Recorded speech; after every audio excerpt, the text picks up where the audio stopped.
Brilliance Audio presents Misadventures with a Twin by Elizabeth Hayley, performed by Summer Morton and Jeremy York.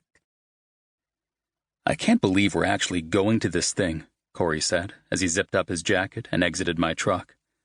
Why is it so cold this weekend? Because it's Boston in November, I said.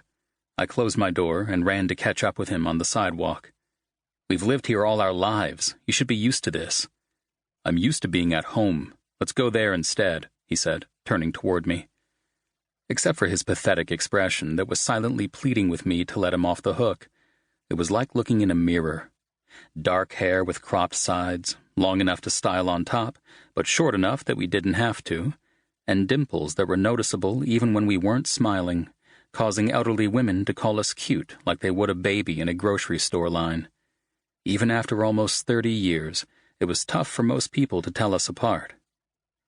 I can't understand why you haven't had a date in a couple of months. You're a blast, I said dryly.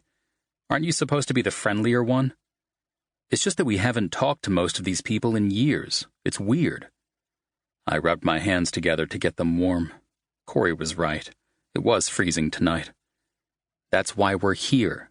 We can talk about all the crazy shit we used to do. He raised an eyebrow at me. You still do crazy shit. Okay, so we'll tell everyone about all the new crazy shit. Corey rolled his eyes and laughed. Come on, you know it'll be fun. I wrapped an arm around his neck and pulled him toward me to mess up his hair so I would look better than him. Corey laughed as he broke free of my hold and put an arm out in front of my chest to stop me. He raised his eyebrows at me, and then somehow, like we used to when we were kids, we telepathically counted to 3 and then took off at full speed to our destination, which in this case was the hotel hosting our 10-year high school reunion. I'd promised Corey we'd have fun, and I'd meant it. We hadn't made it to our 5-year, but it was just as well. 5 years ago, we were still living at home and working part-time. Corey had just graduated college with a business degree he wasn't using, and I was spending every cent I made buying and restoring old motorcycles. Sometimes I made a few bucks, and sometimes, most of the time, if I was being honest, my pastime had been more a labor of love than anything that might have turned into a career. It wasn't until we put our minds together and decided to open a custom bike shop about 40 minutes outside Boston with a buddy of ours that our lives really began. Stepping through the door to the hotel ballroom where our reunion was being held, I scanned the room for familiar faces. Whether it was to find ones I wanted to avoid or ones I wanted to talk to, I wasn't actually sure. When we didn't recognize anyone right away, we headed to the bar. What are we drinking tonight? I asked Corey. We are at our high school reunion, so let's throw it back to 2006. You're going to tell Ava Blaine you've loved her since the 2nd grade and then pass out on the hood of Dad's Sentra? Corey's eyes grew serious, like they were lost in the memory of that ridiculous moment. That was a bad night. I didn't drink for a full year after that, he said, with a shake of his head. He put his hands on the bar and called to the bartender, 2 Captain and Cokes, please. Ah, I said, tossing some money onto the bar after we got our drinks.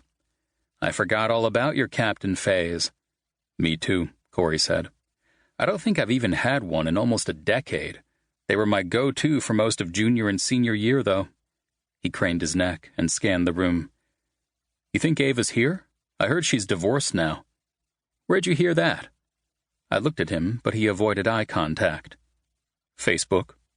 Seriously? You're such a stalker, I laughed.